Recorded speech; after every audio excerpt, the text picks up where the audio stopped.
내려가서 굴뚝을 보니까 진짜 금이 너무 심하게 간 거예요. 곧 떨어질 정도로요.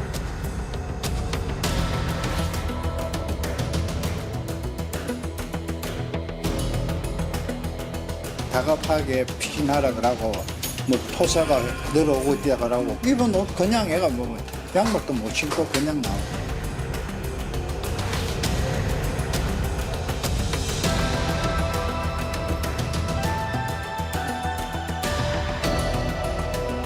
붕괴 사고는 지난해에도 있었습니다. 하지만 관할 지자체는 민간 시설이라 손쓸 방도가 없다는 입장입니다. 산업조치가 사실상 개인이 안 한다면 뭐 안전띠 두고 이런 방안밖에 사실상은 없는 상황입니다.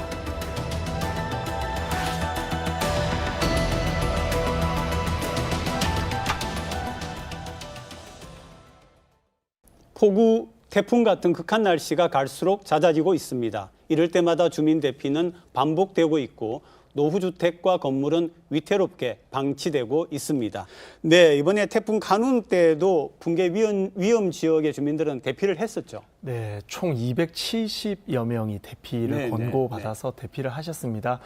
가장 많은 지역은 남구로 104명이 대피 공고를 받았고요. 대피 공고를 받는 주민들의 주거 형태를 보면 대부분 40년대, 50년대에 증축된 건물에 사는 분들이 많습니다.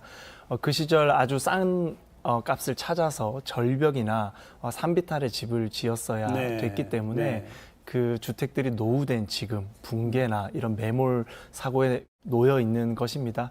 하지만 관에서는 지극히 사유재산의 영역이기 때문에 강한 행정력을 발휘하는 것이 아주 어렵습니다. 그렇기 때문에 이런 재해 상황 때 대피 권고를 하고 있는 실정이다.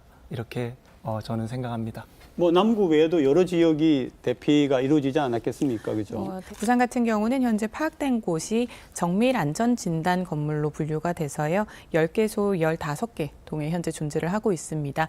이 동에 대해서는 평상시에 이제 시와 지자체가 함께 보수 보안에 대한 검사라든지 계측기에 대한 설치라든지 이러한 별도의 조치를 취하고 있고요. 태풍이나 이런 자연재해가 예상이 되는 경우에는 대피 조치도 이렇게 진행을 하고 있는 상황입니다. 저는 이 얘기 듣고 조금 놀랐습니다. 지어진 지 80년 된 그런 아파트, 이름이 청풍장 소화장이던데요. E 등급을 받았는데 이 경우에는 지자체가 아예 주민 이주를 계획하고 있다고 들었습니다. 그렇게 지금 진행이 되고 있습니다. 이제 청풍장 같은 경우는 41년. 1941년에 네, 소화장은 44년에 지어졌습니다. 80년이 된 건물들이죠. 그리고 안타깝게도 이 건물들에 거주하고 계시는 분들은 대부분이 기초생활수급 대상자로 저희가 파악하고 있습니다. 그래서 관에서는 이 기초수급 대상자들로 인해서 우리가 임대주택으로 이주시키는 방안을 검토하고 있습니다. 하지만 모든 분들이 또 기초생활수급 대상자가 아니셔서 지금 전체 이주에는 애를 먹고 있는 상황입니다. 지금 구청에서 계획을 세우고 있는 단계고 다음 재해 전까지 모두 이주하는 것을 목표로 좀 빠른 계획을 세워줬으면 하는 바람입니다. 지금 현재로서는 그러면은 그 기초생활 대상자만이 이주 계획에 포함되어 있다 그런 얘기인가요? 아무래도 이제 민간 사유지입니다. 민간 사유지이다 보니 이 부분에 대해서 뭔가 보수 보완에 대한 긴급 조치는 할 수 있고 상시 점검은 할 수 있지만 이 재산권과 관련돼서 재산을 증식시킬 수 있는 행위로 오해의 소지를 불러일으킬 수 있는 지원에 대해서는 경계를 할 수밖에 없는 상황입니다.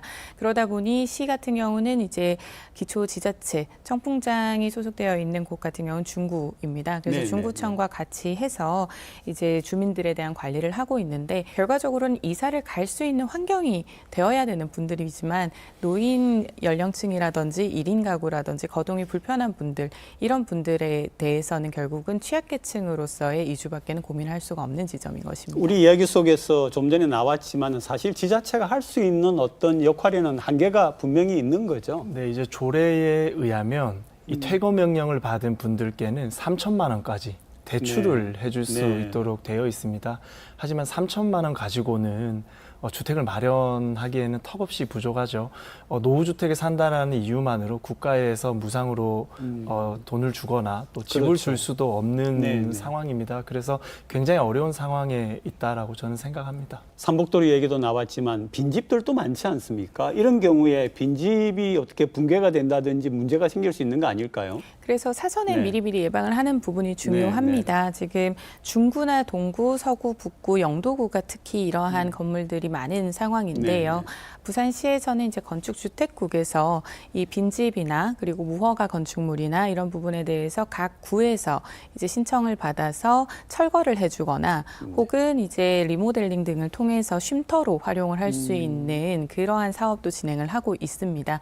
하지만 결과적으로 거주하는 분들이 이러한 피해를 막기 위해서는 지자체에서도 조금 더 풀뿌리 차원에서 이런 재난 관리를 할 수 있는 지역 사회가 좀 마련이 될 필요는 있어 보입니다. 네, 사실은 사유재산에 대해서 관에서 강한 행정력을 집행하는 것은 문제입니다. 네. 실제로 붕괴 위험에 있는 집에서 거주를 하시지만 관에서 이주를 권유를 한 경우에도 내가 끝까지 살고 싶다라고 주장하시는 분들도 있거든요. 그런 분들을 강제로 이주시킬 수도 없는 것입니다. 그래서 저는 차라리 민간에서 조금 더 활발하게 이런 문제들을 해결할 수 있도록 관에서 길을 열어주면 어떨까라는 생각을 해봤습니다. 예를 들어서 붕괴 위험에 있는 지역들에 한해서 재건축, 재개발 그리고 가로주택 정비 사업 등과 같은 소규모 사업들에 대한 규제를 조금 완화시켜주는 제도를 우리가 고민해보면 민간 영역에서 충분히 붕괴 지역들을 좀 해결할 수 있지 않을까 이런 생각을 하고 그러니까 있습니다. 규제를 약간 풀어주면은 그게 약간 근본 대책이 될 수 있다 이런 얘기인데 서희원 어떻게 보십니까? 결국은 이사가 또 전제되어야 하는 부분이라서요. 하지만 우리는 지금 이 현재 상황에서의 문제를 봤을 때 결국 이사를 가지 못하는 형태이기 때문에 복합적인 문제가 발생을 하는 거라서요. 결국은 이렇게 지자체나 정부가 강력하게 재난에 대한 대비 대책을 마련을 하고 평상시에 이렇게 보완 보수 유지를 한다고 해도 이 입주민들께서 스스로 이 이사의 필요성과 이사에 대한 시도를 할 수 있게 지역사회에서의 재난 관리 시스템이 별도로 마련은 되어야 한다라고 생각을 합니다.